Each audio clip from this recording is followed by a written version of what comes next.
Hi Will, how are you? Hi, yeah, good, thanks. How are you? Yeah, very well, thanks, very well. Will, can I just ask you, how has a season of Championship football helped you to grow as a player and as a person? Yeah, no, it's been great for me. I think it was something that I really needed going into last season. I needed to play a lot of games. Obviously, coming off the back of a few injuries that I'd had, it was important to make sure that I had regular football, and thankfully I achieved that. And I mean, you made a very impressive Ireland debut there against Latvia. Do you feel ready to step onto that stage on a regular basis now? Yeah, of course. It was always a dream of mine to get through to the senior international stage, and to have that match in March was fantastic for me. And yeah, like I say, I feel ready now to push on and hopefully play a big part in the campaign. Thank you. We'll go to Tony O'Donoghue. If you want to just give it a little second whilst this fellow in the background moves his Truck. The joys of working in a hotel. Just bear with us there for a second, Tony. He's obviously doing important work here in the hotel, so we shouldn't laugh. There you go, should be sound. And he's gone. Tony, over to you, please. Thanks. Hi Will, how are you? Yeah, good, thank you. How are you? Good, yeah. Actually, the last time we spoke was the Man of the Match award after that Latvia game. Were you surprised at how well it went for you? What are your thoughts on that game since? Yes and no. I think obviously confident in my own ability, but yeah, it was very nice to have my debut go alongside a Man of the Match. Is something that maybe at the time I didn't think about too much, but looking back on it, is something that I'll always be very proud of. And when you look at the Greece game coming up now, one of the things that Stephen Kenny mentioned is, of course, that your set piece ability. Do you think you have a chance of being involved? Well, obviously I wouldn't know just yet, but hopefully I'll obviously be wanting to be involved in whatever form that is. But I'll just be doing my best over the next week or so in training to try and put myself in the best opportunity to be involved, the same as anyone in the squad. How difficult has it been, because your championship season ended such a long time ago? Yeah. To try and pick it up again. Have you felt physically that you were off it a bit until you came to the camp? Not really, to be fair. I think we've had, obviously, like you say, such a long break for us from the end of the championship season to the game, but I think the lads here at Ireland have been fantastic with us, giving us plans to go away over the start of the off-season. Then we obviously had the camp in Bristol, which I think was very beneficial for me, and I'm sure for everyone else, to kind of get back up to speed. And then coming out here, it's quite rare to get such a long period of time before the game, so I think this week or so out here in Turkey will put us in good stead for the game against Greece. Of course, this is the sort of timetable that you'd have to have if there was a championships, if there was a finals to be involved in.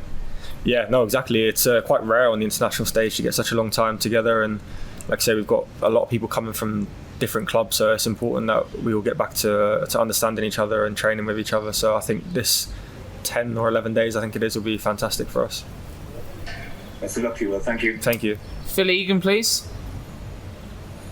I will. Just in terms of the set pieces, how hard have you worked on them? And with Southampton, is it something you would have shared the training pitch with James Ward-Prowse?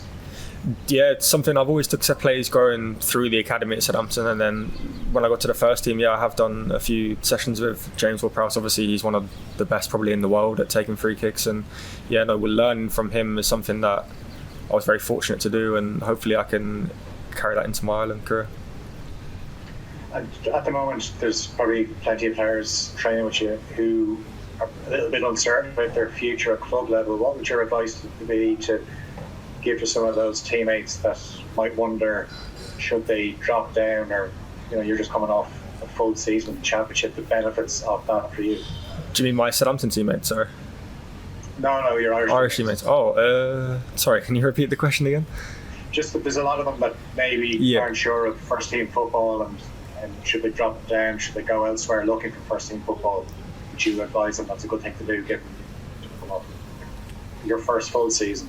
Yeah, for sure. I think my first full season was a very good decision for me. I think to drop down to play championship football is something that I would advise if people are struggling or need to get out and experience first team football. It put me in a good stead for coming into Ireland for my debut in March, and I think I would highly recommend it.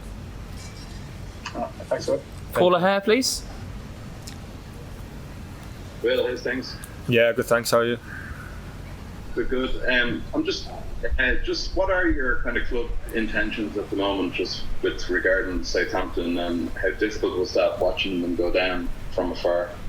Yeah, obviously it was tough. I think we've had many years in the Premier League over the past few years, and I think, yeah, like I say, it was always tough to watch it from afar, but no, I'm sure the club will do everything they can through the summer and going into next year to make sure they can get back as quick as possible. And what sort of chats have you had with Gavin Bazunu over there, just on the back of his season with Southampton, a tough season for him in the Premier Division, and then obviously getting dropped for the last few games? Yeah, I haven't really spoken too much to him, but obviously just asking how everyone is down there and how, obviously you can understand it's probably a tough time for everyone down there, but no, he's the same. I think he knows the club will do everything they can to try and to get back as soon as possible. Cheers, thanks. David Dunn. Hi Will, how you doing? Hi, yeah, all good, thanks to you. Yeah, not bad, mate, not bad. Just with obviously Southampton, there's a bit of uncertainty with the manager obviously having left, and you've got a new manager coming in. How much of a nice distraction is it to kind of get away from that, being on international duty? Yeah, no, I think it's perfect. I think it gives me a good chance to, like you say, come away and maybe not think about it as much and still keep up my training. And I've got 2 big games here for Ireland that I'm looking forward to playing in, so that's what my focus is fully on at the minute. Cheers, well, best of luck, thank you. Thank you. Neil O'Riordan. Hi Will, how's it going? Yeah, all good, thanks. How are you? Good, thanks. Can I just ask you, given that all the challenges you faced on and off the pitch over the last few years, do you feel a lot more resilient and kind of mentally tough than previously, and that you can kind of deal with anything that's thrown your way? Yeah, for sure. I think obviously the stuff that's happened to me over the last few years, obviously I wouldn't want to happen, or probably wouldn't wish upon anyone or myself. But like I say, it's really, I've shown myself, I think, a lot of resilience and a lot of character that I know I can probably take on whatever is thrown at me. Sure. And Stephen Kenny referenced before about the amount of kilometres you clocked up during games for Stoke, and he made a reference to your mother having an athletic background. Is that correct? Yeah. My mother was a runner when she was younger. Yeah. Right. And is she from Kilkenny City or elsewhere in the county? Yeah, from Kilkenny, Hugginstown, I think it is. Okay. And was she did she compete nationally or? Yeah, I don't know the ins and outs of it, to be fair, but I think she did run a lot when she was younger. So yeah, I think it was nationally. Yeah. Okay. And she never got you into hurling, did she? No, she tried. Yeah, I wasn't the best at it. Okay. Very good. Thank you. Thank you. John Fallon. Well, how you doing? Yeah. Just a couple. Kind of like it was mentioned there, the managerial change. I think we can really take it as going to be Russell of Martin once the formalities are resolved. Like, are you the type of player who looks at his record at previous clubs in terms of giving young players a chance, or have you spoken to Mikey about him? Or I think Troy played with him at MK Dons as well. Well, no, I'm not sure. Nothing's been announced yet, so I'm not sure what's going on down there. But I think if it is him, yeah, obviously I'll look forward to going in pre-season and seeing what the plans are for the future. And I think you mentioned in the Athletic interview that your contract's up. They've already opened negotiations with you. Does that change at all with your managerial uncertainty, or will that just stay the same? No, I'd say the same. I'm not thinking too much about my future at the minute while I'm out here. I think obviously I'll wait for Southampton to appoint a manager, and then, like anywhere, I'll have to have conversations with the manager and see where he sees me. And you're happy enough to stay there? You see your future there? Yeah, obviously, like I say, I'll be happy to concentrate on Ireland at the minute and then to worry about that when I get back. But I think next season's very important for me to carry on playing football. That's great. Thanks, Will. Thank you. Dan McDonnell. Hey, Will, how are things? I hope the background noise isn't too bad here. Jesus. Is it bad? No, it's not too bad. Carry on. You're all right. Sorry, apologies. I was just wondering, Will, you were in Israel last September. That was obviously a big sort of campaign for you. It ended disappointingly, and Evan Ferguson came off the bench in that game in Israel. Could you envisage within 9 months he could be the Premier League talking point that he is now, compared to what he was then, because he was new in 21s at that time? Yeah, no, I think everyone would say I'd always seen a lot of potential in Evan. He showed in them camps that he came in with us how good he is, and what he's showing now I think he's shown in them camps. But yeah, I think he's probably shocked a lot of people with how quickly he's risen to the top, but I wouldn't say it's a surprise to me that he's got there given his quality.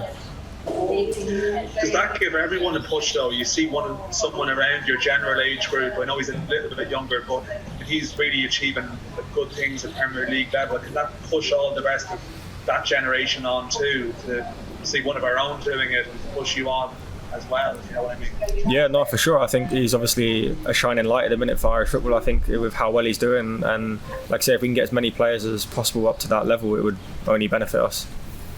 Thanks, Will. Thank you. Philip Quinn?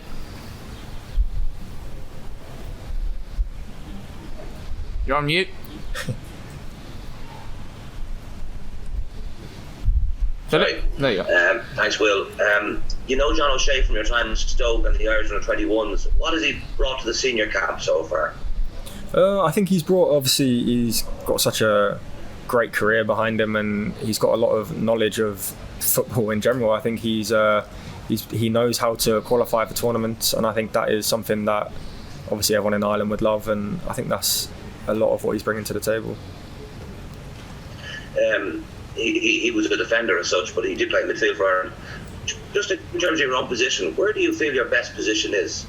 I think sort of either an 8 or a 10 I think is my best position. I'd probably prefer kind of an 8 with a willingness to get beyond but also to drop deep and get the ball. So you're as a creative player rather? Yeah. Excellent. We could do it. Thank you. Thank you. I don't see any more hands up. I'll just do one final check. Any further questions? If not, we will end it there, guys. And thank you for coming today. I think Des wants one, does he?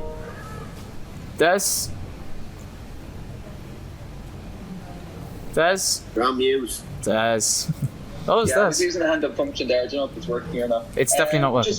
Just to briefly to bring you back to Greece, as Dan was kind of saying, you've been involved in big under 21 games, and the France game was a home game, but this is kind of away. It's Athens and against a team that would view this as importantly as the Ireland will view it. So is there a different feel around this game now? I know there's still a week to go. Yeah, for sure. I think everyone knows the importance of the game, and I was just chatting there. I think they're saying there's going to be a lot of Irish fans coming out, so I think that's going to be brilliant to help us spur us on. And then, yeah, we know obviously how big the game is, and we'll be doing everything we can to go out there and win. Okay, and have you got into the serious detail on Greece yet, or is that to come in the next few days? I think that'll come in the next few days. Obviously, it's very early days on this camp in general. We've still got over a week, I think, to the game, so I'm sure we'll nail it down properly for the next week or so. Okay, thanks, Will. Thank you.